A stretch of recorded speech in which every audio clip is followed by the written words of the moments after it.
दोस्तों नमस्कार, मैं विनोद शर्मा पॉलिटिकल चौपाल से। आज स्विगी के डिलीवरी एग्जीक्यूटिव की हड़ताल को लेकर बड़ी खबर सामने आ रही है। स्विगी के कर्मचारियों ने गौतम बुद्ध नगर जिले में 15 सितंबर से हड़ताल की हुई है और इन हड़ताली कर्मचारियों ने अपनी मांगें रखी हैं और इसी को लेकर मंगलवार को C2 के जिलाध्यक्ष गंगेश्वर दत्त शर्मा के नेतृत्व में एक प्रदर्शन सिटी मजिस्ट्रेट कार्यालय में किया गया। इन्होंने 11 सूत्रीय मांग पत्र सिटी मजिस्ट्रेट कार्यालय में सौंपा है। देखिए सिटी मजिस्ट्रेट कार्यालय के बाहर GIG वर्कर्स यूनियन का यह धरना।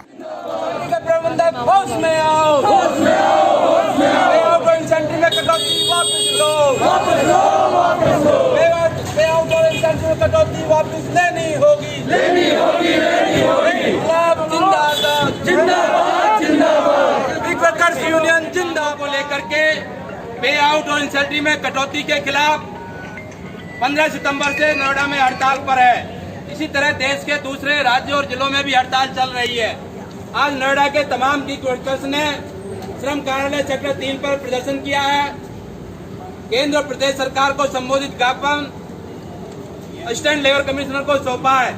अगर हमारी समस्याओं का समाधान नहीं हुआ तो ये आंदोलन और तेज होगा और बढ़ाए लाए जा रहे हैं। जैसे स्कीम वर्कर है, उनको कर्मचारी नहीं माना जाता, उनको मानदेय के नाम पे मिलता है पैसा। उसी तरह आपको जो है इंसेंटिव और जो है प्रोत्साहन धनराशि के नाम पे पैसा मिलता है। काम कंपनी का पूरे 12-12 घंटे आप लोग करते हैं, लेकिन कंपनी भी आपको एम्प्लॉय जो नहीं मानती वो कहती है बिजनेसमैन है। तो इसके लिए एक स्पष्ट नीति भी बने।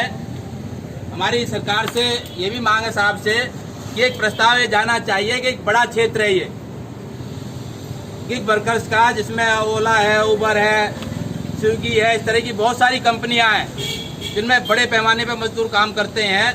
इनके लिए कोई ना कोई जो है कानून बनना चाहिए।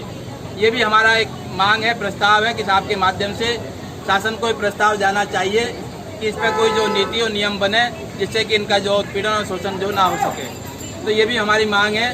बाकी हम साहब से अनुरोध कर रहे हैं कि जो है इसमें जो भी हो सकता है अपने स्तर से जो है पहल करके समस्याओं का समाधान कराए। कंपनी से जो है बातचीत कर बुला करके बातचीत कराए। नंबर दिया था आपके जो प्रमोद जी है जो NCR का देखते हैं, साहब ने कल 2 बार फ़ोन किया लेकिन उन्होंने उठाया नहीं। तो लिखित में भी उनको बुला करके बातचीत कराने का प्रयास किया जाएगा। तो इसी उम्मीद के साथ ये ज्ञापन हम दे रहे हैं और हमें उम्मीद है कि साहब के हस्तक्षेप से कोई ना कोई रास्ता इस पर आगे जो बनेगा। यूनियन जिंदाबाद, CITO जिंदाबाद। साथी हम यहाँ क्यों प्रदर्शन कर रहे हैं, किस लिए आए, हमारे साथी आपके बीच में अपनी बात रख रहे हैं। भाइयों, हमारी जो ये लड़ाई है, ये लड़ाई हमारे हक की लड़ाई है।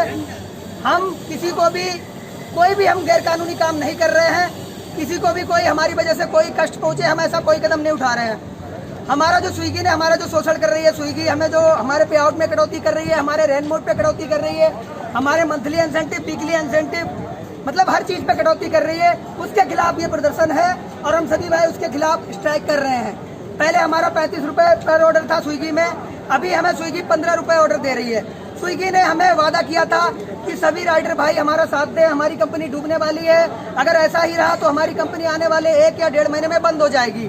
हमने स्विगी को बचाया, हमने स्विगी को डूबने से बचाया। हमने 15 रुपए में ऑर्डर हमने लगाए। कोविड-19 के बीच में हमने काम किया, 15 रुपए प्रति ऑर्डर में भी काम किया। लेकिन स्विगी ने हमें 2 महीने का समय मांगा था भाइयों, लेकिन अब जो कि 4 महीने का समय, 4 महीने से ज्यादा का हो गया है। स्विगी ने बोला था लॉकडाउन खुलते ही हम आपका पुराना पे आउट वापस करेंगे, लेकिन अभी तक स्विगी ने हमारा पे आउट हमें वापस नहीं दिया है। तो भाइयों, हमारा जो आंदोलन है, हमारी जो स्ट्राइक है, ये सिर्फ इसलिए है क्योंकि हमें हमारा हक चाहिए। हमारा जो पुराना पे आउट था वो हमें वापस चाहिए। स्विगी ने जो हमारा मंथली इंसेंटिव बंद किया है, 3000 फुल टाइम, 2000 पार्ट टाइम, वो हमें वापस चाहिए। स्विगी ने जो हमारी मिनिमम गारंटी बंद करी है, फुल टाइम 500 रुपए, पार्ट टाइम 300 रुपए, वो हमें वापस चाहिए। स्विगी जो धड़ल्ले से भर्तियां करती जा रही है, बंदों की 100 बंदों का काम है, 500 बंदे भर्ती करती जा रही है, उसको रोकना है। स्विगी भर्ती क्यों कर रहे हैं? क्योंकि स्विगी ने मंथली वो MG बंद कर दी है, मिनिमम गारंटी बंद कर दी है। अगर स्विगी हमारी मिनिमम गारंटी हमें दोबारा देगी तो ये भर्ती ऑटोमेटिक बंद करनी पड़ेगी, क्योंकि 500 रुपए फुल टाइम, 300 रुपए part time minimum guarantee Swiggy नहीं दे पाएगी। इसलिए उतने ही बंदे भर्ती करेगी जितनों की जरूरत है स्विगी को। इसलिए भाइयों, हमारी जो भी मांगे, जायज मांगे, जो हमें पहले मिलता था लॉकडाउन से पहले, हमें वही चाहिए। तेरी गुंडागर्दी नहीं चलेगी, नहीं चलेगी। आप में बदलाव लाना होगा, लाना होगा, लाना होगा। नहीं तो धरना करना होगा, करना होगा, करना होगा। उधर मार्क्सवादी कम्युनिस्ट पार्टी और C2 ने मिलकर देश में बढ़ रही बेरोजगारी, उत्तर प्रदेश सरकार ने प्रवासी श्रमिकों को लेकर जो स्थिति है, उस सब मुद्दों को लेकर 13 सूत्रीय मांग पत्र जिला प्रशासन को दिया है और उन्होंने अपने मुद्दे जोर तरीके से उठाए हैं। उनको लेकर गंगेश्वर दत्त ने ज्ञापन पढ़ा। सुनिए उनका यह ज्ञापन। देश में बढ़ रही ध्वस्त रासायनिक प्रणाली, बेरोजगारी, कारखाना बंदी, छटनी तथा केंद्र सरकार द्वारा सार्वजनिक संस्थानों को लगातार बेचे जाने, श्रम सुधार के नाम पर श्रम कानून में पूंजीपतियों के पक्ष में बदलकर मजदूरों को गुलाम बनाए जाने की कार्रवाई की ओर आकर्षित करते हैं। इसके साथ ही बढ़ती आर्थिक मंदी, जिसका सीधा संबंध नोटबंदी और GST, देश में आई महामारी को रोकने के लिए अचानक किए गए लॉकडाउन के चलते आम आदमी के साथ भुखमरी जैसे हालात पैदा हो गए हैं। उपरोक्त हालात से उत्पन्न समस्याओं का समाधान करने के बजाय हमारे देश व प्रदेश की सरकार सामुदायिक ध्रुवीकरण हेतु धार्मिक उन्माद पैदा करने और असंवैधानिक रास्ते अपनाकर जन आवाज को तथा जनतंत्र को समाप्त करने की तरह तरह के हथकंडे अपना रही है। उदाहरण के लिए भारत की राजधानी दिल्ली के साथ तथा पूरे भारत में CA NCR के विरुद्ध चले आंदोलनकारियों व उनके समर्थकों को नॉर्थ ईस्ट दिल्ली में हुए दंगों के केसों में फर्जी फंसाने का कार्य किया है तथा राजनीतिक नेताओं, जिसमें CPIM के महासचिव सीताराम येचुरी, स्वराज अभियान के नेता योगेंद्र यादव, प्रोफेसर जयंती घोष, अपूर्णानंद, फिल्म मेकर राहुल राय को बदनाम करने का कार्य केंद्रीय गृह मंत्रालय के अधीन संचालित दिल्ली पुलिस कर रही है। अतः हमारी मांग है कि अप्रत्याशित रूप से बिगड़ चुकी प्रदेश की कानून व्यवस्था को पटरी पर लाने के ठोस मानवीय प्रयास किए जाएं। पुलिस दमन और सामंती अत्याचारों पर रोक लगाई जाए। अपराधियों, बलात्कारियों और भू माफियाओं के खिलाफ सख्त कानूनी कार्रवाई की जाए। कोरोना काल में बिजली के बिल माफ हो, भुगतान कर चुके लोगों की धनराशि आगे के बिलों में समाहित कर दी जाए। विद्युत निगम का निजीकरण रोका जाए। नंबर 3, कोरोना के इलाज की व्यवस्थाओं को आमजनों के लिए लाभकारी बनाया जाए। अन्य बीमारियों से पीड़ित को भी इलाज मुहैया कराया जाए। सार्वजनिक स्वास्थ्य सेवाओं का विस्तार और सुधार किया जाए। नंबर 4, पेट्रोल, डीजल और गैस की कीमतें पर्याप्त मात्रा में घटाई जाए। यात्रा भाड़ा और जरूरी सामानों की कीमतों को नीचे लाया जाए। नंबर 5, अगले 6 माह तक आय कर से बाहर सभी को प्रति माह 7500 रुपये दिए जाए। हर व्यक्ति को 10 किलो राशन मुफ्त दिया जाए। नंबर 6, किसान विरोधी और कारपोरेट प्रस्त कानून संशोधनों को रद्द किया जाए। सूखा व बाढ़ग्रस्त क्षेत्रों में राहतकारी कदम उठाए जाए। आवारा पशुओं से किसानों को निजात दिलाई जाए।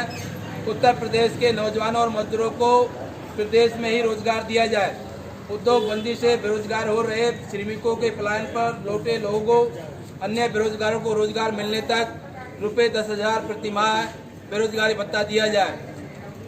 कोरोना काल में शिक्षा से वंचित गरीब व आम परिवारों के बच्चों को ऑनलाइन शिक्षा की व्यवस्था सरकार द्वारा की जाए। सरकारी उद्यमों, संपत्तियों का निजीकरण बंद किया जाए। सार्वजनिक क्षेत्र का विस्तार किया जाए। नंबर 10, सभी सरकारी विभागों में व्याप्त भ्रष्टाचार को रोका जाए। सरकार की घोषित योजनाओं जैसे PM आवास योजना, किसान सम्मान निधि, पेंशन आदि सभी लाभ सभी तक पहुंचाए जाए। कोरोना वायरस से बचाव पर पूरा ध्यान केंद्रित करो। अस्पतालों की संख्या और सुविधाएं बढ़ाई जाए। जनता में जागरूकता के लिए राजनीतिक दलों की समितियां बनाई जाएं। 12, शहरी बेरोजगारों को काम देने के लिए शहरों में भी रोजगार गारंटी योजना लागू किया जाए। दिल्ली के दंगों में दिल्ली पुलिस द्वारा झूठे फंसाए गए निर्दोष नौजवानों को तुरंत रिहा किया जाए तथा राजनीतिक नेताओं कार्यकर्ताओं के विरुद्ध रचे जा रहे षड्यंत्र कार्रवाई को रोका जाए। ये ज्ञापन है जो केंद्र सरकार।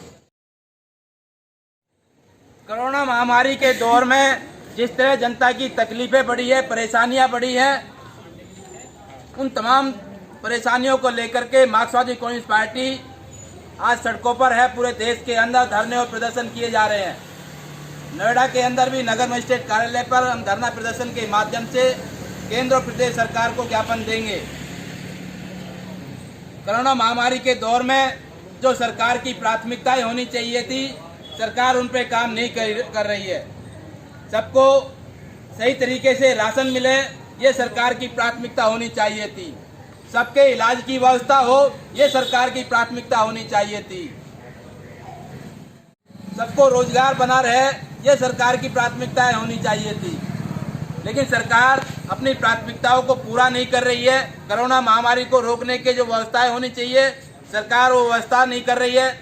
इलाज की समुचित व्यवस्था सरकार नहीं कर पा रही है। टेस्टिंग व्यवस्था सरकार सही से नहीं कर पा रही है। लेकिन इस महामारी के दौर में मजदूर, किसान, आम लोगों के हक अधिकारों पर हमले किए जा रहे हैं। किसान विरोधी नए नए कानून लाए जा रहे हैं। श्रम कानूनों में मजदूर विरोधी बदलाव किए जा रहे हैं। लोगों के रोजगार जा रहे हैं। काम धंधे पूरी तरह चौपट हो गए हैं। सरकार की नीतियों का परिणाम है कि आज देश के अंदर बड़े पैमाने पे आर्थिक मंदी है, जिसके कारण आम आदमी का जीना मुश्किल हो गया है। तो सरकार आम जनता के मुद्दों पर काम नहीं कर रही है, उनके बेहतरी के लिए काम नहीं कर रही है। कोरोना काल के दौरान न केवल मीडियम क्लास बल्कि निम्न वर्ग बुरी तरीके से प्रभावित हुआ है। हर क्षेत्र में प्रभावित हुआ है, चाहे वो नौकरी पेशा वाला हो, चाहे वो कारोबारी हो, चाहे वो श्रमिक हो। और सरकार के दावे हैं कि राहत दे रहे हैं, लेकिन राहत नहीं मिल पा रही है। यह हकीकत बयान करती है C2 मार्क्सवादी कम्युनिस्ट पार्टी और स्विगी के कर्मचारियों के धरना और हड़ताल। इस तरह की स्थिति हर जिले में बन रही है। केंद्र और राज्य सरकार को इस पर ध्यान देना चाहिए। देखते रहिए पॉलिटिकल चौपाल। धन्यवाद।